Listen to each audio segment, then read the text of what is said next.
Hello guys, today we're going to be looking at the Bermuda hoax, the reason why behind it, and it's a little bit esoteric, but it's more commercial, and it's the reason why they pulled the hoax off.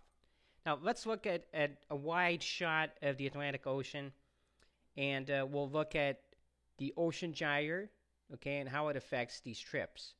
Okay, and we also have to take a look at that because that leads into that shipping lane. It's very important to understand this. Now, in the early days of navigation, the Portuguese called the Volta ao Mar, which means the going around the ocean. It's literally going around the ocean. That's what it means. They found the North Atlantic Ocean gyre. The gyre is a massive current that takes you from here, and I'm going to follow the cursor here, all the way to the Caribbean side. And if you go up north a bit, you can pick up the current back, all the way back to Europe. Now, the problem with going back to Europe was that you can't go directly there without resupplying. It's just too long of a trip. So two things happened here for the ocean and the ocean gyre discovery to all happen at once that helped them. What the Portuguese did is the Madeira Islands were found first. Once they found the Madeira Islands, they did their round trip around the ocean, a small trip. They couldn't go out too far. So they started coming up here, and they got the northern current to go back into Europe. So they figured out that, well, if we do this kind of route, we'll get back to Europe. Remember, they had no engines. So under sail, they would go to the Madeira Islands. From there, they would go out, and they went out a bit further, and they came back, and they found the Azores Islands. So once they found those islands, the Azores archipelago, that was it. It was all set from that point. All they had to do is they would follow the current out more, come back, hit the Azores, and then go back to Europe. And they kept doing that until they completely went all the way there. And eventually Columbus used the same technique to reach the Caribbean islands as well. Okay? So everybody was using the same technique by then. So everybody copied the sailing technique, and everybody was doing it. But what we're looking here at this wide shot is notice that a lot of the traffic avoids that center of the current. Okay? You notice that the traffic mostly flows here, so they're still, even though they're under power, their engines, they're still following that route. Just start following it coming down here, and then you can see that the northern gyre is being used for a lot of shipping for tankers and cargo. You notice here? So if we zoom in, you can see that this area here in the middle of the current is not used a lot. It's still used, but not by the majority of the ships. Okay.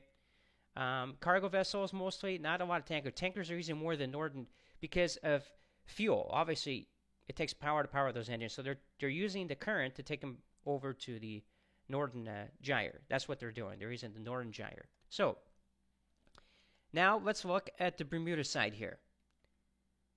Well, we're going to take a look at attention here, close attention, and the reason why we're doing this is QN Fee put up a video. And he showed the marine tracker in the vicinity of the Bermuda Triangle. And I figured, okay, let me look into that. So it looks like the vicinity of the Bermuda Triangle is a shipping lane exclusively. And I mean that. I mean that during that area of the Bermuda Triangle, and I'll show you here, that's the Bermuda Triangle, Bermuda, Puerto Rico, and Florida, the tip of Florida. So let's go ahead and go to Bermuda here so you can see. There are cargo ships, there are tankers all over the place in the area inside the Bermuda Triangle, but not passenger ships. Have you noticed this? All the passenger ships that go to the Caribbean, Carnival and all the other passenger ships, cruises, they stay away from that area. They can go through it to go to Bermuda, but they don't. There's not many of them to go there. So a special craft here, more cargo vessels. It's mostly cargo vessels here. There's really not much passenger traffic.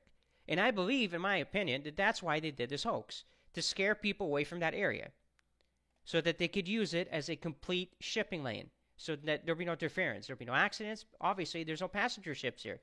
There's never going to be a passenger ship accident with a cruise, for example, in a tanker. They don't travel through here. So let's look here at a closer view from Puerto Rico here. Okay, and we look at this triangle, and I just, for the life of me, don't understand. I thought this area was supposed to be very dangerous. I thought ships and airplanes were disappearing left and right. But I haven't heard of a passenger ship disappearing there. I haven't heard of an airplane, a passenger airplane disappearing over it, a tanker sinking over it. Also, a cargo ship has never sunk there. I've never heard of anything like that. So if we look at this, we look at the way that this map shows here of the marine tracker, that we can see that obviously that there's nothing wrong with this section of the ocean because they're using it as a shipping lane. So I believe honestly that's what they're using it for. It's a complete shipping lane. They had to get people off there. The only way to do it, get the passenger ships out of there, and you can use it as a shipping lane. And that's what it's been for a long time, for decades. So I believe personally that's what they're using it for, is a shipping lane. If you look at the passenger ships, they're all following this pattern. They're all avoiding it. Okay? So anyways, just wanted to show you that. I thank QNF for showing the original marine tracker video. He had it posted, and I took a look at it, and it makes sense that, this is a complete hoax. So at any rate, thanks for watching. I appreciate you watching the videos, and leave a comment. Tell me what you think. Thanks, and take care.